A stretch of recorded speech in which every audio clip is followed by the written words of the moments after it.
দিদি, মুখ্যমন্ত্রী বনাম ইডির যুদ্ধ এবার সরাসরি সুপ্রিম কোর্টে, দেশের সর্বোচ্চ আদালতে গেল ইডি। এর আগেই মুখ্যমন্ত্রী এবং ইডি হাইকোর্টে গিয়েছিল এবং এরপরে সুপ্রিম কোর্টে ইডির এখন দুটো মামলা দায়ের হলো। এক হচ্ছে ইডির আধিকারিকদের কাজে বাধা। এছাড়া ইডি আধিকারিকরা নিজস্ব আধিকারিকরা একান্তভাবে আবার নতুন করে মামলা করলেন, অর্থাৎ দুটো মামলা এখন সুপ্রিম কোর্টে।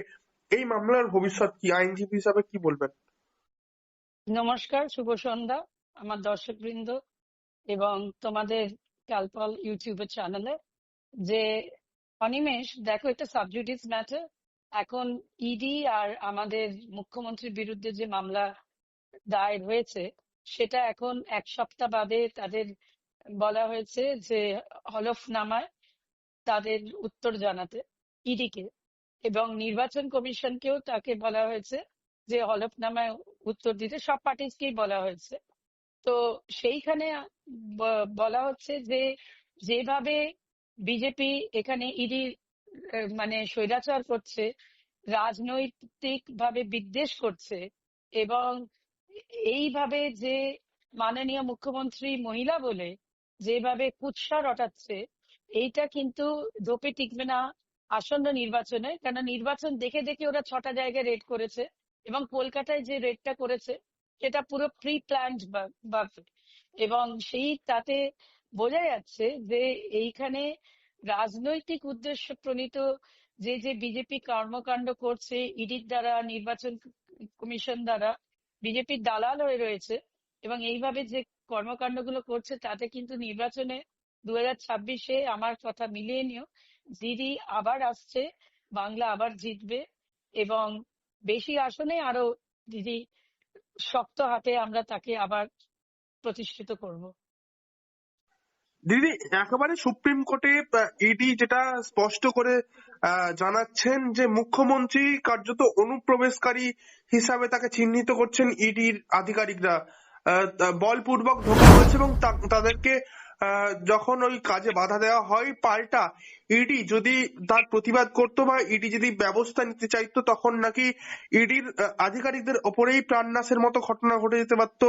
কারণ যেখানে উল্লেখ করা হচ্ছে, মুখ্যমন্ত্রী মমতা বন্দ্যোপাধ্যায়ের সাথে যেসব উম, পুলিশ আধিকারিকরা, রাজ্য পুলিশের আধিকারিকরা, উচ্চপদস্থ আধিকারিকরা যারা ছিলেন, তাদের কাছে সশস্ত্র তারা অবস্থায় গিয়েছিলেন, তাই তাদেরকে বাধা দেওয়া সম্ভব হয়নি ইডির তরফ থেকে।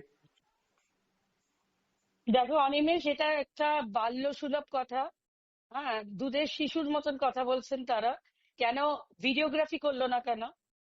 ইডির হাতে প্রচুর ক্ষমতা। ইডি যখন বলছে as per the provision of law and act যে ওরা কোনো স্থানীয় পুলিশ স্টেশনকে ইন্টিমেট করে যাবে না, ওদের সেই রাইট আছে, এবং সিকিউরিটির থেকে ফোনগুলো নিয়ে নেওয়া, সবকিছু করতে পারে। আর এখানেতে এইভাবে জাস্ট বলে দিলাম তাহলেই হলো? তাদের যে প্রেস রিলিজটা হয়েছিল সেটা একদম মানে যেভাবে বলেছে, যে কোনো একটা আম জনসাধারণও বুঝতে পারবে যে এইটা একেবারে মানে ইডি নাটকীয় ভাবে একটা প্রেস রিলিজ করে দিয়েছে। এখানে মুখ্যমন্ত্রী গেলেন, পুলিশ সশস্ত্র রয়েছেন, ওরা কি সশস্ত্র ছিল না? এইগুলো হচ্ছে মানে বিজেপির কুৎসা রটানো, বাংলা বিদ্বেষী, এবং এখনই রেড করাতে হবে 2022 সালের মামলা স্কুল স্ক্যামে, সেটা এখনই করাতে হবে।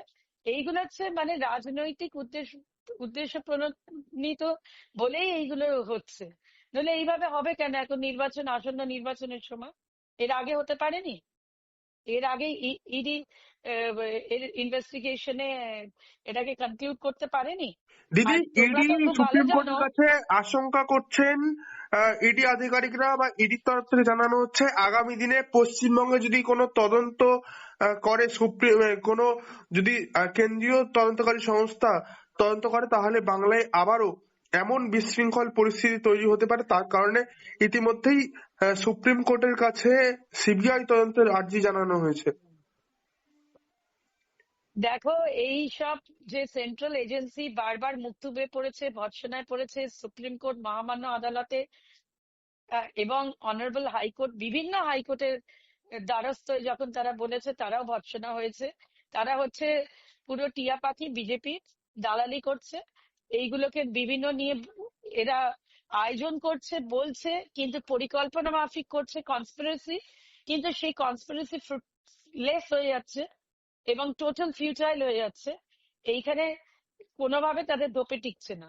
তারা সিবিআই কেন, এনআইএ অনেক কিছুই করতে পারে, তাতে কিন্তু কোনোভাবে আমাদের যে মাননীয় মুখ্যমন্ত্রী, যাকে বলা হয় যে mature politician not only India but all over world, সেখানে ওনাকে থামানো যাবে না। বাংলা আবার দিদি জিতবে। দিদি মুখ্যমন্ত্রী কিন্তু এই ঘটনার পরপরই তিনি বেরিয়ে বলেছেন যে এর মধ্যে যে ফাইল ছিল যেগুলো মুখ্যমন্ত্রী উদ্ধার করে নিয়ে এসেছেন সেগুলো শুধুমাত্র বিজেপির তরফ থেকে কালিমালিপ্ত করার জন্য এবং বিজেপির কিনা মুখ্যমন্ত্রী মমতা বন্দ্যোপাধ্যায়ের অর্থাৎ তৃণমূলের যে স্ট্র্যাটেজি, ভোট স্ট্র্যাটেজি জানার চেষ্টা করছে এবং এসআইআর সংক্রান্ত যেসব নথি সেইগুলোকেই হাতানোর চেষ্টা করছে বিজেপি কেন্দ্রীয় তদন্তকারী সংস্থার হাত ধরে। কিন্তু যেখানে কোথাও কোথাও রিপাবলিক বাংলার ক্যামেরায় যেগুলো ধরা পড়ছে সেই যে ছবি, এই যে নথি, মুখ্যমন্ত্রীর হাতে যে ফাইল ছিল সেই ফাইল স্পষ্ট কিন্তু কোথাও মহুয়া মিত্রর নাম, কোথাও 2022-এর ট্রাভেলিং অ্যালায়েন্সের কিছু হেডিং চোখে পড়ছে এবং কোথাও বা আবার দেখা যাচ্ছে যে যেসব মানে পে স্লিপ সেই রকম কিছু ধরা পড়ছে এবং যেখানে কিন্তু গোয়া নির্বাচনের যে আশঙ্কা, যেটা ইডির কাছে তথ্য ছিল সেই দিকটা ইঙ্গিত করছে না তো। এর সাথে মুখ্যমন্ত্রী 2025 সালের শেষ দিকে এসআইআর এর যে তথ্যের কথা তিনি বলছেন তার কি মিল পাওয়া যাচ্ছে? 2022 সাল ওখানে উল্লেখ রয়েছে। 2022 সালে যে যে তুমি তথ্যগুলো বললো, তাহলে আর বাংলা যদি তাদের ইনভেস্টিগেটিং এজেন্সি হয়, তারা তাহলে সেগুলোকে দিক সুপ্রিম কোর্টে, আর বাংলা রিপ্রেজেন্ট করুক, লয়ারকে দিয়ে নিজেরা রিপ্রেজেন্ট করুক। তারা তো এক পেশে সারাক্ষণ বিজেপিরই তো জয়ধ্বনি দিয়ে যায় ওই চ্যানেলে। তাহলে তার বাইরে তারা কি বলবে? তারাই পেয়ে গেল এবিপি আনন্দ, TV9, তোমরা ইউটিউবার কেউ পেলে না, সবাই পেয়ে গেল একমাত্র আর বাংলা।